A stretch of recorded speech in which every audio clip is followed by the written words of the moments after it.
Bonjour les amis. Alors ce matin, euh, j'aimerais vous présenter, je vais méditer sur la parole de Dieu, sur le passage de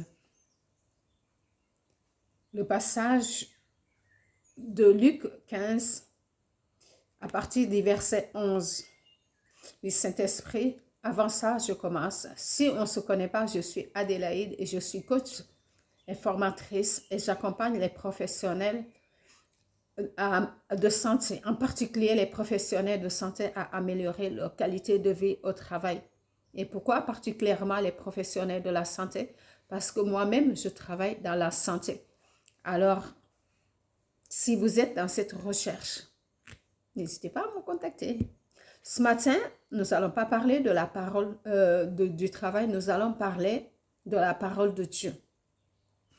Et sur ce passage, c'est Jésus qui parle.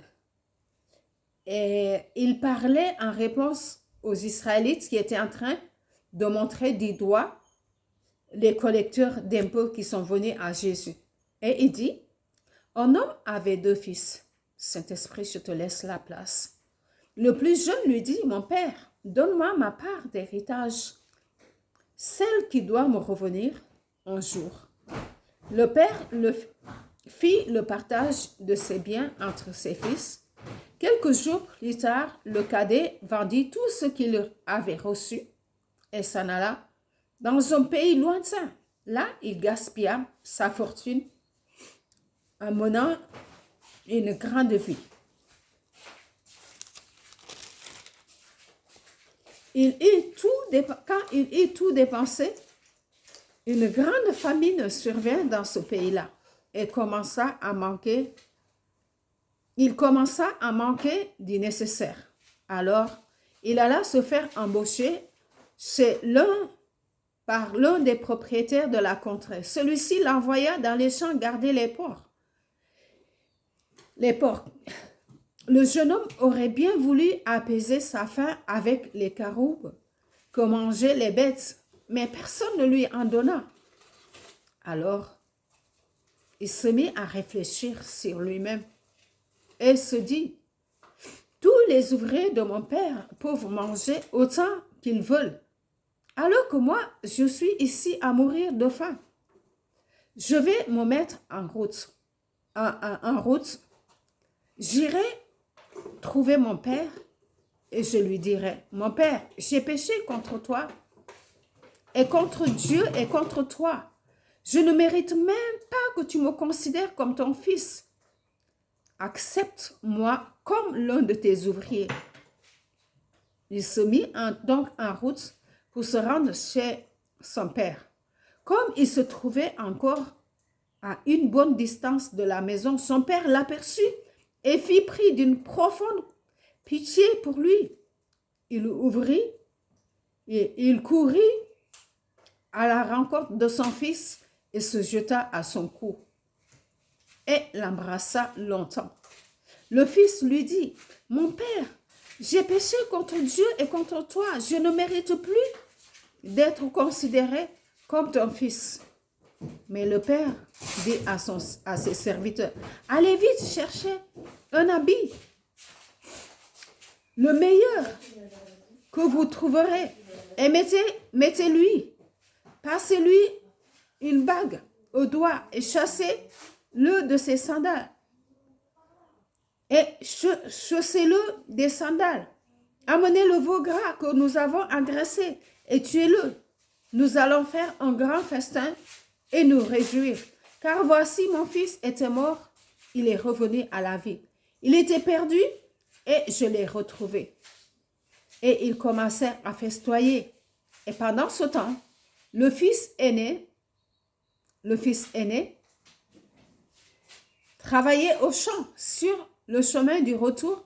Quand il arriva près de la maison, il entendit de la musique et des danses. Il appela un de ses serviteurs et lui demanda ce qui se passait. Le garçon lui répondit, c'est ton frère qui est de retour. Ton père a tué le veau gras en son honneur parce qu'il l'a retrouvé sain et sauf. Alors le fils aîné se mit en colère et refusa de franchir le seuil de la maison. Son père sortit et l'invita à entrer, mais lui répondit, « Cela fait tant et tant d'années que je suis à ton service. Je suis à ton service. Jamais je n'ai désobéi à tes ordres. Et pas une seule fois, tu ne m'as donné un chevreuil pour festoyer avec mes amis. Mais quand celui-ci, ton fils, revient, celui qui a mangé ta fortune avec des prostituées, pour lui, tu as tué le veau gras. » Saint-Esprit, je te laisse vraiment prendre la place. Seigneur Jésus, je te laisse prendre la place. Merci.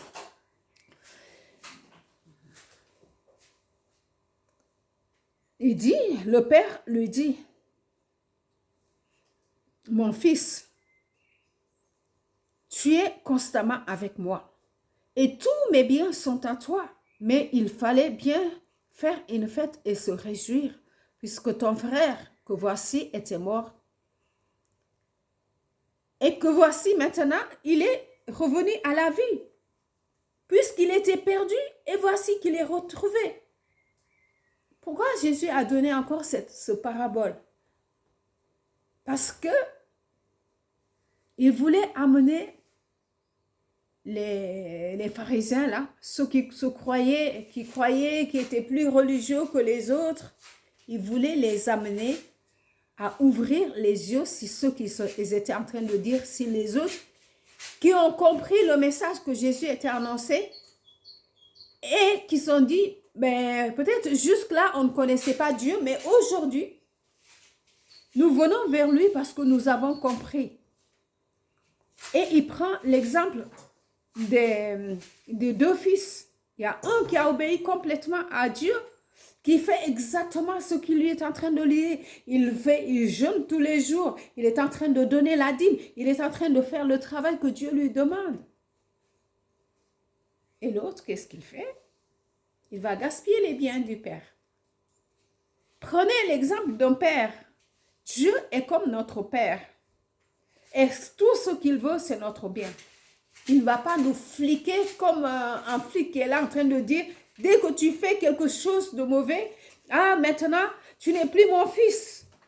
Non, regardez l'exemple, prenez l'exemple des pères naturels, comment ils aiment leurs enfants. C'est vrai, mais quand un enfant fait quelque chose, on ne va pas le laisser, on va le corriger. Et ce qu'il a fait peut-être, là, le père ici, il a corrigé son enfant. Parce que quoi? Il lui a donné. Il est parti et il a fait l'expérience. Et pendant qu'il a gaspillé tout l'argent qu'il avait, la famine est arrivée. Dieu a permis que les circonstances, des choses qu'on a expérimentées, nous mettent dans une situation où nous allons apprendre à connaître réellement qui est notre papa.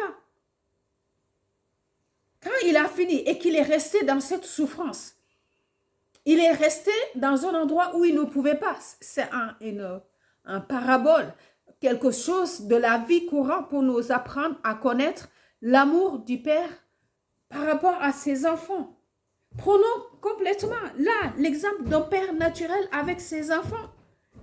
Il ne va pas renier son enfant parce que son enfant lui a appris quelque chose ou parce que son enfant a fait quelque chose de mal. Qu'est-ce qu'il va faire? Il va le corriger. Parce que quand tu fais quelque chose, il y a les conséquences. Les conséquences, c'est qu'il a vécu dans un milieu où, pendant des moments, il ne pouvait pas manger ce qu'il voulait. Il gardait des cochons, des porcs. Mais il ne peut pas manger même les aliments du cochon parce que personne ne lui en donna. Et ça, c'est le meilleur exemple d'apprendre d'un enfant qui désobéit. Mais le père ne va pas le renier. Et c'est ce qu'il est en train de dire aux pharisiens qui sont en train de lui reprocher d'être avec des pécheurs. Oui, c'était des pécheurs. Mais aujourd'hui, ils ont reconnu que Dieu est là et ils sont venus. Mais vous qui vous dites que vous croyez, vous ne m'avez même pas reconnu. Et il dit, le fils là, quand il a a réfléchi, il a comparé son père par rapport à ce qu'il était en train de vivre. Lui, il est l'ouvrier cette fois-ci, ce n'est pas lui le fils, il est l'ouvrier dans le lieu où il était. Il dit, mais là où j'habite, chez mon père, même les ouvriers ont en abondance à manger, il ne manque de rien. Ce que je vais faire, je reconnais là que chez mon père, je peux avoir tout ce que je veux.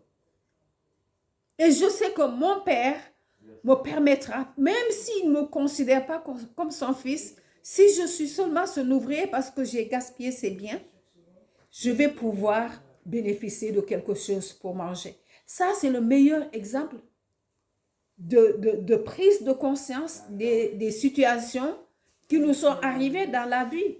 Nous avons vécu une situation difficile. Nous avons souffert parce qu'on a fait ça. Mais notre Père nous aime toujours. Il n'est pas là pour nous condamner de la moindre erreur, pour dire maintenant, je ne veux plus de toi. Non, il nous aime. Comme un papa qui chérit son enfant. Et quand le père a vu le fils revenir, quand il a dit, je vais repartir chez mon père. Je vais repartir parce que je sais les ouvriers ont en abondance. Même s'il ne me considère pas comme son fils parce que j'ai pris son héritage, il va au moins me considérer comme son ouvrier et là, j'aurai en abondance à manger. Mais à peine le père l'a aperçu, il est venu, il l'a reçu. Et il a pris ce qu'il avait de meilleur pour habiller cet enfant. Parce qu'un père ne renie pas son enfant. Du moins, à moins que le fils renie son père. Un père peut aussi commettre des erreurs et de reconnaître que nul n'est parfait. Et de se pardonner et de se réconcilier, de se remettre. Mais lui, quand il a vu son fils, de loin, il est venu le recevoir, il lui a donné le meilleur. Mais ce qui est la leçon ici, ce n'est pas le fils qui a pris, la leçon est focalisée sur le fils qui était là. Tout était à lui, mais il ne savait pas que c'était à lui. Il se considérait comme esclave. Il n'a pas mûri. Tout était à lui, mais il n'a pas mûri. Il dit, ah, je suis là depuis longtemps, je travaille avec toi, je donne ma dîme, je donne tout, je m'occupe de tes affaires, je fais tout, mais tu ne m'as rien donné. Et c'est celui-là que tu vas donner, la jalousie. Prenons conscience réellement de notre identité, de qui nous sommes. Parce que si nous ne sommes pas conscients de qui nous sommes, à notre Dieu, nous ne pourrons pas recevoir. Parce que ce fils-là, il est là depuis longtemps. Il sert son fils, son père, mais il pense qu'il est esclave parce qu'il ne peut rien en bénéficier. Alors que tout lui appartient. C'est ça que la Bible dit. Tant que l'héritier reste enfant, il ne demeure en rien de l'esclave.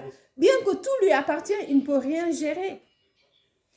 Alors, ici, le père lui a dit, mon fils, si tu ne savais pas que ce que j'ai t'appartient là, à partir d'aujourd'hui, sers-toi comme tu veux. Ça t'appartient, tout est à toi. Tu peux t'en bénéficier, tu peux t'en servir. Il faut seulement que tu saches que tu es mon enfant, que tout ce que j'ai t'appartient. Et aussi, la deuxième chose, tu dois accepter ton frère, quel que soit ce qu'il a fait avant. Tout le monde commet des erreurs et paye les conséquences. Ah oui, de ses actes. Mais moi, je suis un père et j'aime mes enfants, quel que soit ce qu'ils ont fait avant. Je ne les regarde pas selon ça parce que c'est pour cette raison que j'ai envoyé mon fils Jésus mourir sur la croix pour donner la vie à mes enfants. Et il a pris les péchés qui devaient retomber sur mon fils-là qui a fait ça. Et aujourd'hui, si ce fils-là accepte de revenir à moi, je le prends volontiers et redevient mon fils. Ça veut dire, quand nous expérimentons certaines expériences dures, c'est dur à supporter, mais nous devenons matures. Nous passons à partir de cette situation-là et nous découvrons Dieu et nous transformons. Et à partir de ce que nous avons vécu, nous l'utilisons aussi pour aider d'autres personnes à aller de l'avant. Alors, si tu es là et que tu es en train de te dire, je ne mérite pas l'amour du Père, ou tu es comme le fils qui était là sur place, en train de jalouser l'autre. Ah, lui là, il a un, mais il réussit. Va vers le Père. Appelle-lui à ton aide. Si tu ne le connais pas, si tu entends ce message et que tu ne connais pas Jésus, tu ne connais pas Dieu, demande-lui de venir dans ton cœur et de changer ta vie et que tu deviennes son enfant et que tu reçois cette grâce qu'il a donnée son Fils pour toi. Dans le nom précieux de Jésus. Amen.